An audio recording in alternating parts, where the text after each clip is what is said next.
Hello again, guys. A couple of you asked to hear about stress, which is different than anxiety, but it does share a lot of different things. So let's talk about stress a little bit. Like many other feelings, such as anger, in and of itself, it's not bad. In fact, stress is a built-in natural tool that we can use and we should use. It's learning to use this stress that is key, and not just getting rid of it. Stress is actually needed in our broken world. Fear can make us cautious and aware of things when we need it. Pain alerts us to something that isn't right at the time. And anger can even be a tool used to bring about justice in the right way. Like pain, it alerts us to something's not right, something needs to be done, and that's why we're angry. And so stress can help us with discipline. You need stress to help you work hard and to make your deadlines in school or at your job.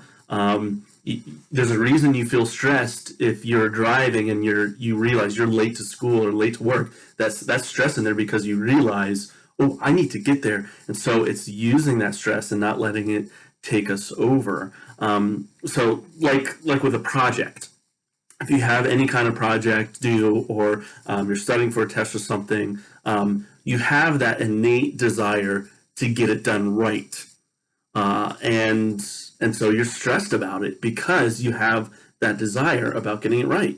So harness that stress and use it. Don't avoid it. But sometimes stress can be so high that we need to first get it down a level or two first in order to manage it and to utilize it. So the best way to handle higher levels of stress is twofold. First, meditate. Take some time to read a psalm. I recommend something like Psalm 34. And put away your distractions, get it in front of you, and put like your phone or whatever away. Close your eyes, and after reading it, just think about it, or read like a verse and just sit and think about it. Like, what is this? What is this saying? And just soak it in. And then just think about the words, ponder it, and until you find there's some joy in truth. You're like, you know what? That's pretty cool. Or all right, I feel good about that. And then second, after that, is let that truth build confidence in you because of who God is. And then maybe at that point you can read a proverb from the Bible and get some practical advice. And so let me read some of Psalm 34 because it talks about this and is a good one to read at the same time. And I'll read a couple verses.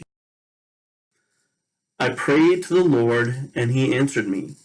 He freed me from all my fears. Those who look to him for help will be radiant with joy. No shadow of shame will darken their faces. In my desperation, I prayed, and the Lord listened. He saved me from my trouble. Taste and see that the Lord is good. Oh, the joys of those who take refuge in him. Fear the Lord, you his godly people, for those who fear him will have all they need.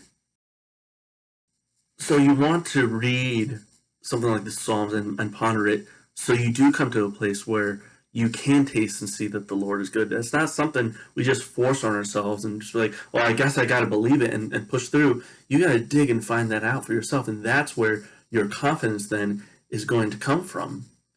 So sometimes you just got to get something done.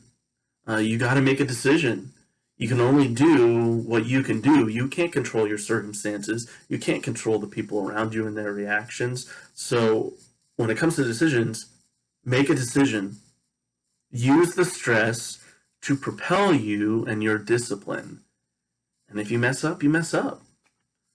But meditate on God's truth and find confidence in who he is. We love you guys. We're praying for you.